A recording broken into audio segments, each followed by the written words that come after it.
கழகம் நல்ல கழகம் நம் திராவிட முன்னேற்ற கழகம். அதன் திருப்பணி என்றென்று தொடரும். கள்ளக்குடி கொண்டு கன்னித்தமிழ் வென்று உள்ளம் குடிகொண்ட கழகம். வில்லும் வாளுமின்றி வெல்லும் திறம் கொண்ட வெற்றி பலகண்ட கழகம். அன்று அறிஞர் வழியில் வந்த கழகம், பின்னர் கலைஞர் தலைமை தந்த கழகம். அன்று பிள்ளை நிலவான கழகம், இன்று பபல விழா காணும் கழகம். கழகம் நல்ல கழகம், திராவிட முன்னேற்ற கழகம். அந்த திருப்பணி என்றும் தொடரும். இப்படி என்னை தலை நிமிர்ந்து முழங்க வச்ச திராவிட முன்னேற்ற கழகத்தோட தீரர்கள் அனைவரும் வாழும் திசையை நோக்கி வணங்குகிறேன். உங்களுடைய வேவையாலும் ரத்தத்தாலும் மூச்சு காற்றாலும் உழைப்பாலும் தான் இத்தனை ஆண்டு காலம் கழகம் தலை நிமிர்ந்து நிற்குது, கம்பீரமா நிற்குது.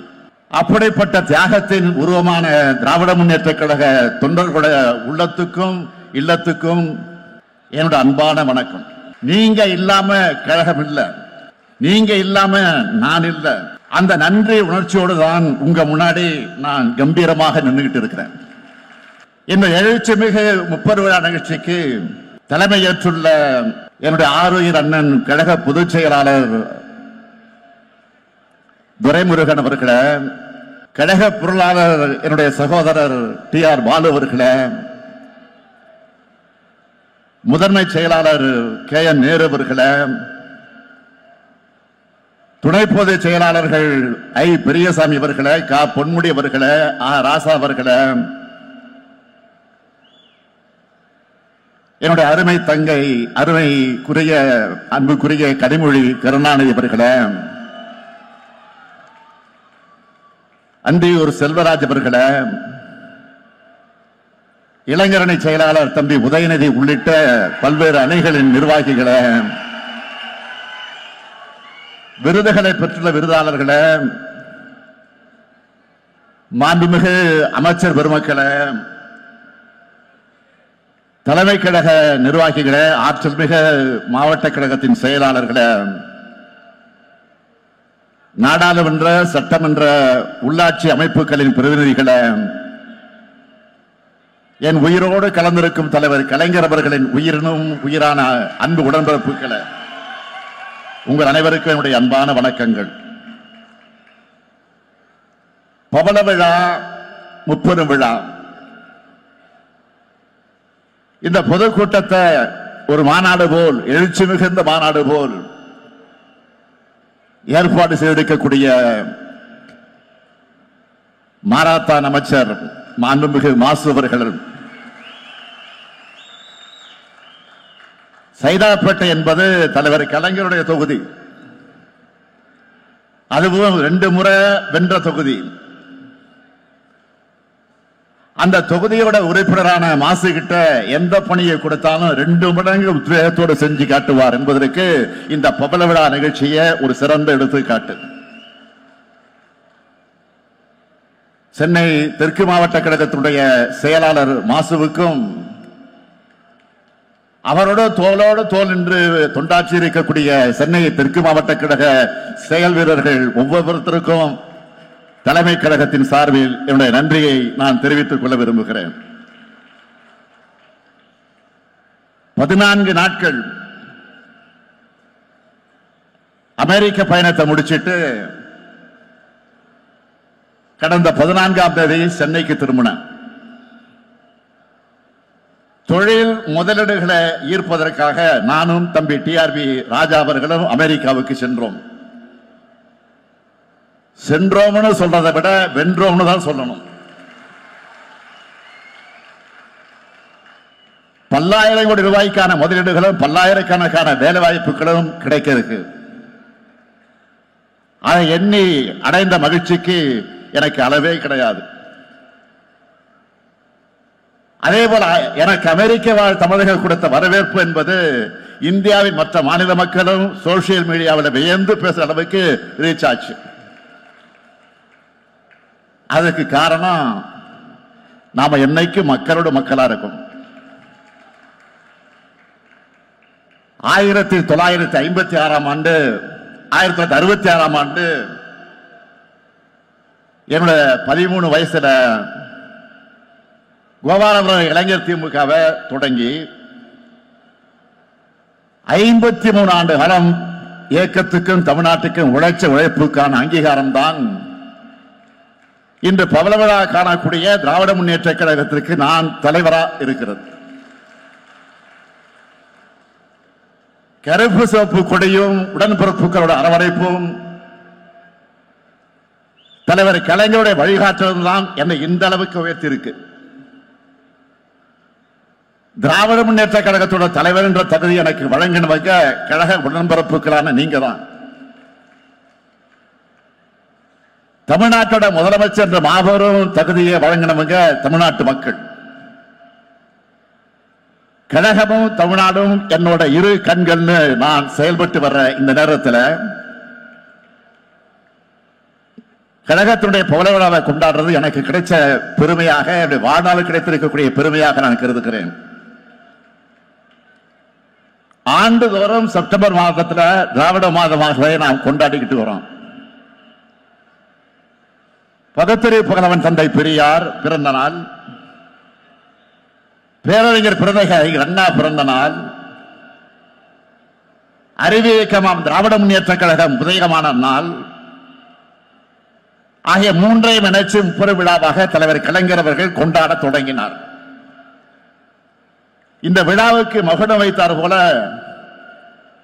கழகத்தோட தீரர்களுக்கு விருதுகளை வழங்கி சிறப்பிப்பார். பவள விழா ஆண்டான இந்த ஆண்டு முதல் என்னுடைய பேரான விருது 6ஆவதாக சேர்க்கப்பட்டிருக்கு. 6வது முறையா கழக ஆட்சியை நான் அமர்த்தின என்பதற்காக இது வழங்கப்பட்டிருக்கான்னு எனக்கு தெரியல. விருதுகள் பெறக்கூடிய ஒவ்வொருத்தருக்கும் என்னுடைய பாராட்டுக்களை தெரிவிக்கிற அதே நேரத்தில் ஒவ்வொருவரும் ஒவ்வொரு வகையில பெருமைக்குரியவர்கள். தந்தை பெரியார் விருத திருமிகு பாப்பம்மாள் பெற்றிருக்கிறார். அவர் உடல்நிலை காரணமாக அவரால் வர முடியல என்றாலும் அவருடைய சார்பில் அவருடைய குடும்பத்தை சார்ந்த ஒருத்தர் அந்த விருதை பெற்றிருக்கிறார். பெரியாருக்கு பெரியார் என்ற பட்டத்தை வழங்கினவங்களே பெண்கள் தான். அந்த வகையில ஒரு பெண் பெறுவது மிக மிக பொருத்தமானது.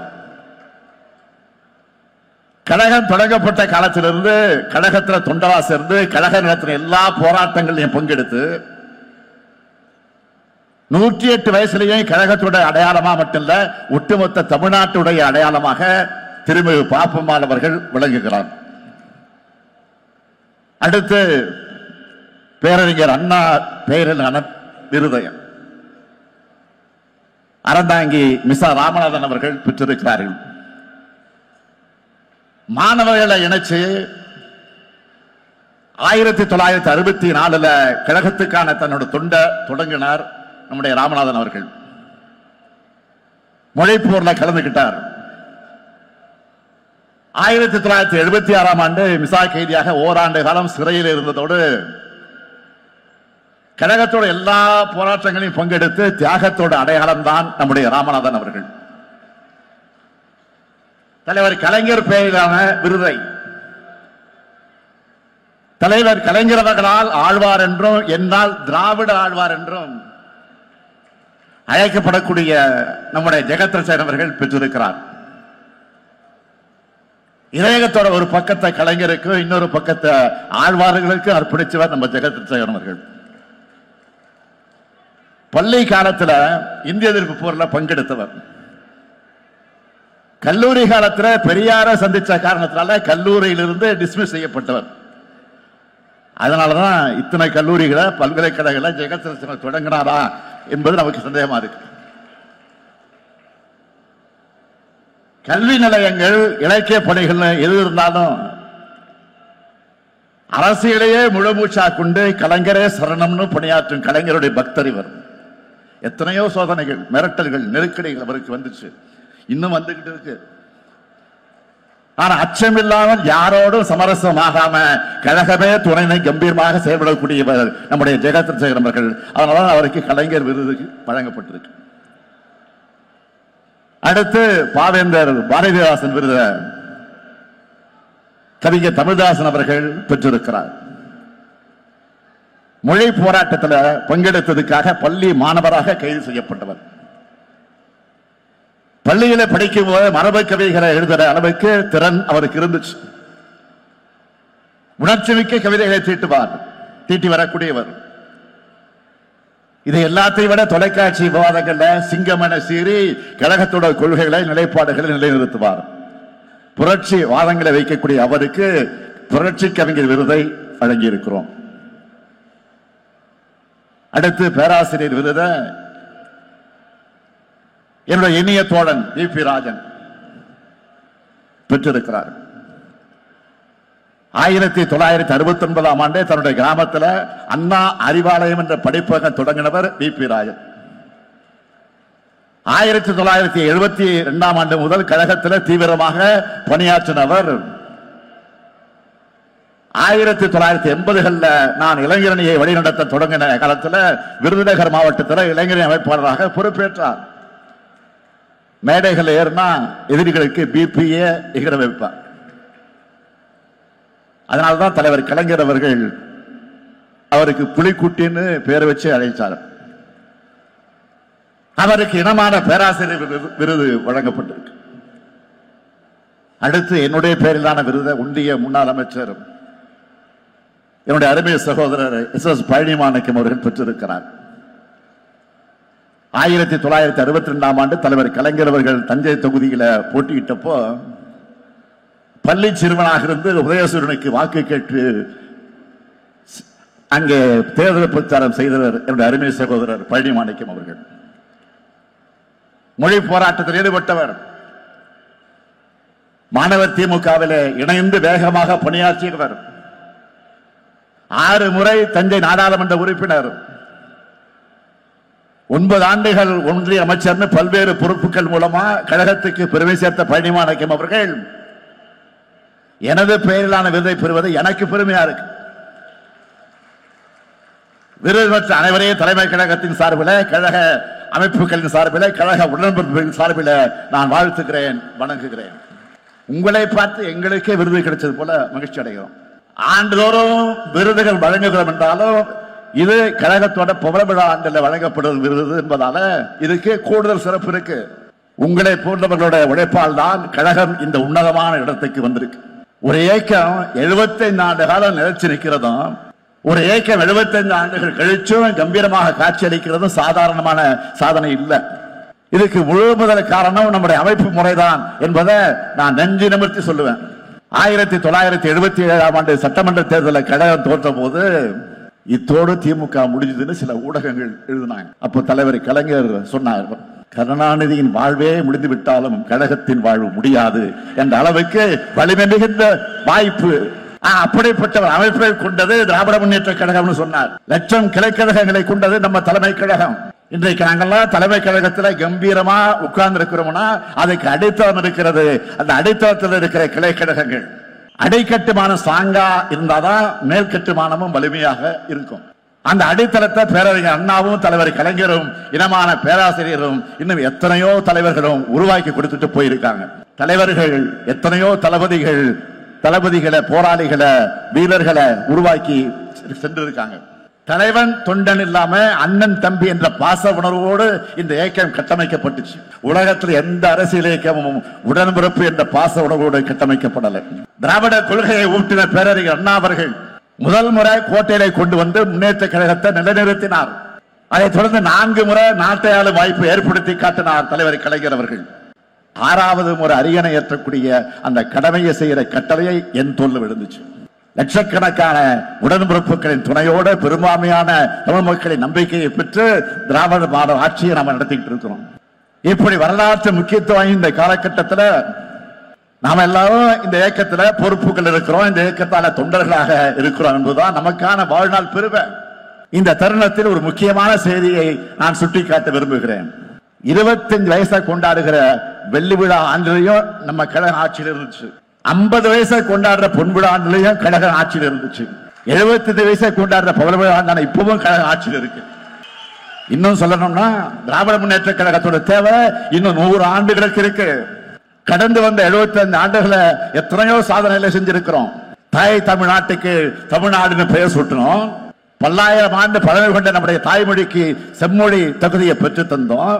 ஆதி திராவிடர், பிற்படுத்தப்பட்டோர், மிகவும் பிற்படுத்தப்பட்டோர், சிறுபான்மையினர், பெண்கள், உழவர்கள், நெசவாளர்கள் என விளிம்பு நிலை மக்களை கல்வியில, வேலை வாய்ப்புல உன்னத இடத்துக்கு உயர்த்தணும். எத்தனையோ பள்ளிகள், எத்தனையோ கல்லூரிகள், எத்தனையோ பல்கலைக்கழகங்கள் அத்தனையும் நாம் உருவாக்குனது. சாலைகள், பாலங்கள், அணைகள், நவீன நகரங்கள், தன்னிறைவு பெற்ற கிராமங்கள்னு உள்கட்டமைப்பு வசதிகள் எல்லாத்தையும் உருவாக்கி தமிழ்நாட்டை நோக்கி இந்தியாவே திரும்பி பார்க்க வச்சிருக்கிறோம்.